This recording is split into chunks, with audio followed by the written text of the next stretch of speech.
రైతులు పండించిన ధాన్యం తరలించకుండా నిర్లక్ష్యం వహిస్తే ఊరికినే పరిస్థితే లేదని మెదక్ ఎమ్మెల్యే మైనంపల్లి రోహిత్ అన్నారు. జిల్లా కలెక్టరేట్ కార్యాలయంలో అధికారులతో ఎమ్మెల్యే మైనంపల్లి రోహిత్ సమీక్షా సమావేశం నిర్వహించారు. ప్రజలకు మనం జవాబుదారీగా ఉండేలా ప్రతి అధికారి పనిచేయాల్సిన అవసరం ఎంతైనా ఉందన్నారు. ముఖ్యంగా రైతులు ఆరుగాలం పండించిన పంటలకు ధాన్యం కొనుగోలు చేసి మిల్లులకు తరలించాల్సిన బాధ్యత అధికారులపై ఉందన్నారు.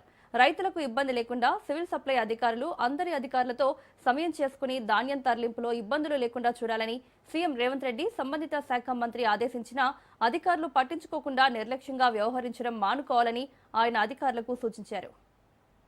పనిచేస్తా ఉన్నది మా ముఖ్యమంత్రి గారు అహర్నిశలు కూడా మరి 365 రోజులు 24 గంటలు వారానికి 7 రోజులు రైతుల కోసం పనిచేస్తా ఉన్నారు. మరి దానికి అనుగుణంగా మీరు పనిచేయాల్సిన ఒక బాధ్యత మీ మీద ఉన్నది. కాబట్టి నేను ఒకటే చెప్తా ఉన్నా, రైతులకు ఇబ్బంది కలగకూడదు.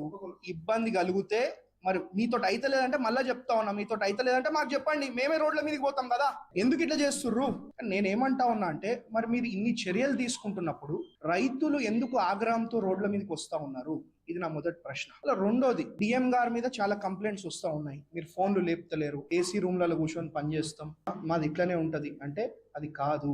ఏదున్నా మరి మీతో చేతనైతే లేదంటే చెప్పండి, మరి మేమే ప్రజలతో రోడ్ల మీదకి మరి దిగి రోడ్ల మీదకి వచ్చి మరి మేము పోరాడతాం. ఎందుకంటే మాకు రైతులు ముఖ్యం.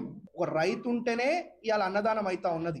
రైతు ఉంటేనే మీరైనా నేనైనా ఒక 2 మెతుకులు అన్నం లోపల పోతా ఉన్నది. కాబట్టి ఈ విషయం మీరు గుర్తుపెట్టుకోవాలి. మరి మీకు చేతనైతే లేదు, మీరు డిస్ట్రిక్ట్ లో పనిచేసే మన ఉద్దేశం లేదు అంటే మీరు వెళ్ళిపోతారంటే వెళ్ళిపోండి. ఎందుకు మరి ఎందుకు ఇట్లాంటి ఇబ్బందులు వస్తూ ఉన్నాయి?